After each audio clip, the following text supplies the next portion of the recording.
시청자 여러분 안녕하십니까? 헬로티비 뉴스입니다. 네, 13일에 월급이라 불리는 연말정산이 올해도 시작됐습니다. 국세청의 연말정산 간소화 서비스도 열렸는데요. 특히 올해는 간소화 자료를 국세청이 회사에 직접 내주는 일괄 제공 서비스도 처음으로 도입됐습니다. 네, 절차를 보다 수월하게 한 건데요. 개인과 회사의 사전 동의는 필요한 부분입니다. 자, 올해 평균 환급 금액은요, 한 명당 65만 원을 넘길 것으로 예상됐습니다. 전체 근로소득이 매년 증가하고 있기 때문이겠죠. 네, 그래서 미리 떼가는 세금도 많고 또 이에 대한 환급액도 늘어나고 있는 거라고 하는데요. 자, 필요한 자료들 꼼꼼하게 확인하시고 연말정산 잘 챙기시길 바랍니다. 오늘 헬로티비 뉴스 시작합니다.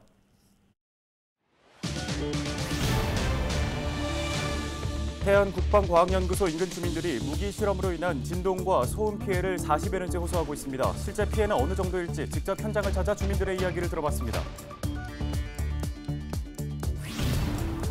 식당과 카페 등 영업을 밤 9시까지만 허용하고 사적 모임 인원을 6명으로 제한하는 사회적 거리 두기가 시행 중입니다. 실제로 방역 효과가 얼마나 있을지 전문가의 의견 들어봤습니다.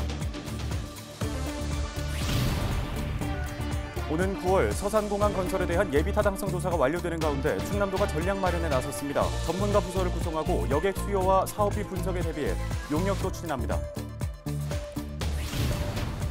당진에 국내 최초로 열 분해유 공장이 들어섭니다. LG화학은 폐플라스틱에서 재생연료를 추출하는 기술을 활용해 2024년 1분기까지 공장을 건설하겠다고 밝혔습니다.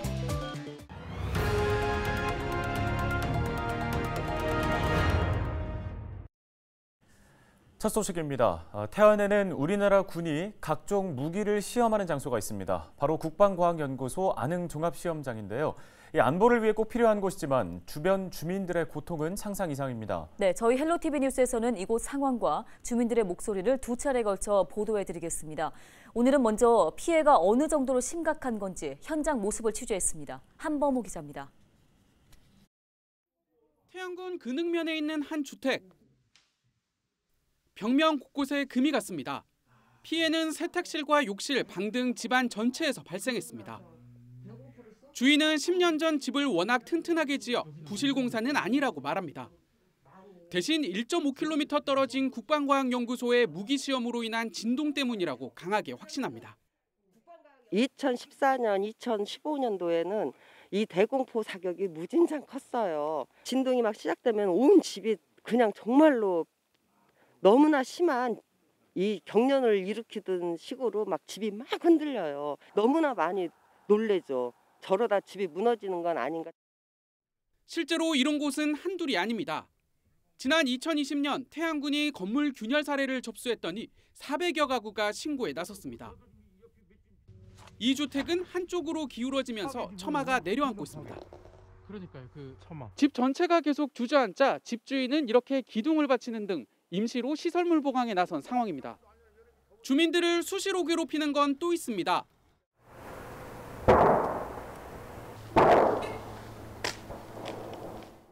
바로 소음입니다. 그렇다면 무기 시험은 얼마나 자주 할까? 지난달 주민들에게 공지된 시험일을 직접 세어봤습니다. 31일 중 16일, 이틀에 한 번꼴입니다. 더 큰 고통은 엄청난 소리가 밤낮을 가리지 않고 하루에 수십 번씩 난다는 겁니다. 하루에 쏘는 횟수가 뭐 20발, 30발도 쏘는데 그놈을 다 못 쏘면은 야간 사격도 합니다. 잠들었을 때는 소리가 엄청 커가지고 자다도 벌떡 일어나서 이게 무슨 지진이 났나 하고 바깥에 일어나고. 생계에도 직접적인 타격을 입고 있습니다. 관광객 유치가 쉽지 않을 뿐만 아니라 축산업과 어업에도 지장을 받고 있는 겁니다. 가축은 새끼를 잘 낳지 못하고 바다에서 조업을 하기도 녹록지 않습니다. 돼지도 사산을 하고 닭도 산란율이 40에서 50% 급격히 산란율이 떨어집니다. 바다에는 또 조업 제한 구역이 확대되고 또 제한 날짜가 많아가지고 조업 일수가 줄어듭니다. 이렇게 지내온 세월이 40여 년이지만 지금까지 이뤄진 보상은 전혀 없습니다. 참다 못한 주민들은 피해 대책위를 꾸려 지속적인 항의 집회에 나서고 있는 상황. 이런 가운데 군소음 보상법이 본격 시행되면서 거주기간 등에 따라 매달 3만 원에서 6만 원의 보상금이 차등 지급될 예정이지만 주민들은 미흡하다며 강하게 반발하고 있습니다. 헬로티비 뉴스 한보호입니다. 사회적 거리 두기가 3주 연장됐습니다. 기존과 마찬가지로 식당과 카페의 영업시간은 오후 9시까지 가능한데요. 다만 사적 모임 가능 인원이 6명으로 늘었습니다. 연장된 사회적 거리 두기는 앞으로 3주간 시행됩니다. 네, 사회적 거리 두기에 효과가 있을지 인제대 백병원 김경우 가정의학과 교수를 연결해서 관련된 이야기 나눠보겠습니다. 자, 교수님 안녕하십니까? 네, 안녕하세요. 김경우입니다. 예, 자, 거리 두기가 3주 연장됐습니다. 현재까지 방역 효과를 고려해서 봤을 때 이번 연장 결정에 대해서 어떻게 평가하고 계십니까? 네, 우리는 지난 11월 1일 위드 코로나 이후 우리 의료 대응 체계로 감당하기 어려운 확진자 폭증과 또 병상 부족 사태, 사망자 증가를 경험하였고요. 최근 거리 두기 강화와 3차 예방접종 확대를 통해서 신규 확진자 감소와 위중증 환자 발생 효과가 계속 이어지고 있습니다. 다만 지금 사적 모임 인원 제한을 완화할 것인지 아니면은 식당 카페의 운영 시간을 연장할 것인지에 대해서는 우리가 이제 시간 연장을 할 경우에 확진자 증가가 우리가 사적 모임 인원 제한을 완화하는 것보다 더 많이 생길 것이라는 어떤 가정 모델이 한국과학기술연구원 분석이 있기 때문에 일단은 단계적으로 조심스럽게 사적 인원 모임만 6명으로 완화했고 이후 추이를 보면서 다시 거리 두기 강화 여부가 결정될 것으로 예상이 됩니다. 네, 정부가 논란이 됐었던 대형마트나 학원 등의 방역 패스 적용은 해제하기로 했습니다. 자, 효과 면에서 볼 때 앞으로 정부의 방역 대응은 어떤 방향으로 좀 가닥이 잡혀야 한다고 보시나요? 네, 우리가 현재 그리고 앞으로의 코로나 유행 정도와 우리 의료 대응 체계 여력 등 방역 상황에 따라서 조정이 필요한데요. 지금 방역 패스가 중단된 마트나 백화점, 도서관, 박물관과 같은 시설은 우리가 마스크를 잘 착용한 상태에서 취식을 하지 않는 경우에는 감염 위험도가 높지 않다고 판정되기 때문에 저 위험도 다중이용시설부터 방역 패스를 일부 완화한 조치라고 할 수 있겠고요. 향후 방역 상황에 따라서 방역 패스를 적용하는 시설에 대한 조정이 계속 이어질 것으로 생각이 됩니다. 하지만 여전히 일부 미접종자분들이 계실 수밖에 없고 이러한 미접종자분들이 감염 전파 위험도가 높은 다중이용시설을 이용하시면서 감염되시는 것을 우리가 제한하는 조치는 여전히 중요하고 필요하다고 할 수 있겠습니다. 예, 교수님, 코로나19가 장기화되면서 이런 목소리도 있습니다. 보건소 본연의 기본 업무가 뒷전으로 밀리고 있다는 지적인데요. 자, 공공의료 공백 우려는 어떻게 생각하십니까? 네, 지금 보건소뿐만 아니라 여러 공공병원에서 담당하고 있는 특히 이제 취약계층에 대한 진료, 그리고 에이즈나 결핵 같은 감염관리 사업, 만성질환 관리, 또 건강증진 사업이나 방문간호 사업 등과 같은 다양한 보건사업의 업무가 코로나19로 인해서 장기화되고 있는데요. 지금 지역사회 보건 문제에 우선순위를 정해서 보건소에 한정된 인력 자원을 적절하게 배정하는 것이 필요하겠고요. 또 무엇보다도 민간 의료기관에 중요한 자원들이 많이 있기 때문에 서로 이러한 보건사업들을 배타적으로 수행하지 말고 민관 공동협업을 통해서 해당 지역사회 의료자원들을 보다 효율적이고 효과적으로 잘 모아서 이런 보건사업들을 수행하는 것이 필요하다고 할 수 있겠습니다. 네, 교수님 오늘 말씀은 여기까지 듣도록 하겠습니다. 인제대 백병원 가정의학과 김경우 교수와 함께 말씀 나눴습니다. 다음 소식입니다. 충남도가 서산공항 건설을 위해 예비 타당성 조사 대응을 강화합니다. 한국개발연구원이 수행 중인 예타는 여객 수요와 사업비, 편익 등에 대한 분석 결과를 토대로 오는 9월에 완료될 예정인데요. 충남도는 항공 관련 기관과 대학 등의 전문가들로 전담 부서를 구성해 추가 항공 수요 산출과 경제성 논리 개발 등 전략을 마련할 방침입니다. 여객 수요와 사업비 분석 등에 대비해 향후 6개월간 대응 용역도 추진합니다. 정책성 평가 때 지역 여론이 반영되는 점을 고려해 대국민 홍보 활동도 지속할 계획입니다.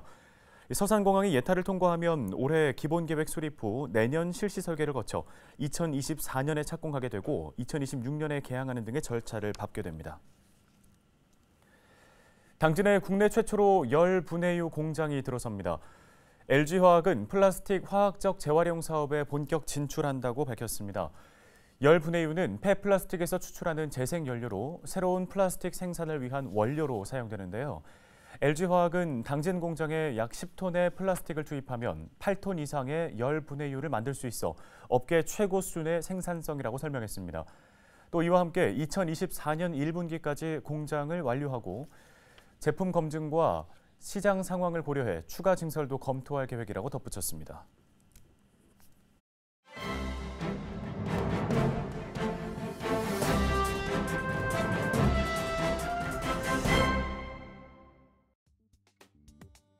신문 브리핑입니다. 스토킹 처벌법이 시행된 지 석 달이 지났지만 관련 강력범죄가 지속되고 있어 피해자 보호 조치 강화 등 법 개정에 대한 여론이 높아지고 있습니다. 17일 대전 충남경찰청에 따르면 지난해 10월 21일 스토킹 처벌법 대전에서 신고 접수된 스토킹 범죄는 294건입니다. 월별로 보면 법 시행일이었던 지난해 10월 21일에서 31일 26건이, 11월에는 101건, 지난달에는 115건, 올해 들어 지난 14일까지는 52건이 신고됐습니다. 스토킹 처벌법 시행 전달인 지난해 9월 신고량과 비교를 했을 때의 3배 이상 증가한 수치인데요. 충남에서도 법 시행 후 지난 14일까지 296건이 발생해 시행 전인 지난해 9월 발생 건수보다 3배가량 늘어났습니다. 지난 13일 충남 천안에서는 20대 남성 A씨가 이별을 통보한 여자친구를 살해해서 경찰에 붙잡혔습니다. 또 경찰의 신변보호를 받던 전 여자친구 가족을 보복 살해한 이석준의 사례처럼 피해자뿐 아니라 피해자 가족 등 주변인까지 보복 범죄의 대상으로 전락하고 있습니다. 전문가들은 스토킹 피해자의 범위가 피해자 본인에서 그 주변인으로 확장될 경우 현행법상 적절한 보호 조치를 취할 수 없다는 점을 지적했습니다.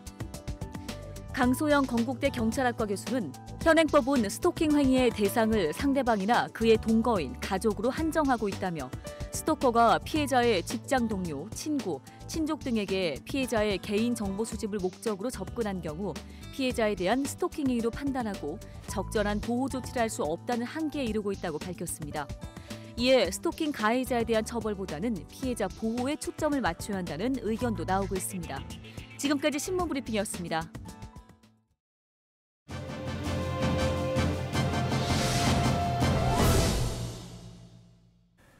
네, 태안군이 작지만 강한 농업인 강소농 육성에 나섭니다. 올해는 신규 강소농 30명을 모집할 예정인데 다음 달 18일까지 신청 접수를 받는다고 하네요. 네, 태안군 농업기술센터의 조형우 주무관을 전화 연결해서 관련된 이야기 나눠보겠습니다. 주무관님 안녕하십니까? 네, 안녕하세요. 태안군 농업기술센터 조영우입니다. 예, 자 먼저 강소농 육성 사업이 어떤 건가요? 네, 지난 2011년부터 추진해온 강소농 육성 사업은 경영 규모는 작지만 끊임없는 역량 개발과 차별화된 경쟁력을 통해 지속적인 경영 개선을 실천하고 경영 목표를 달성하는 농가를 육성하는 사업입니다.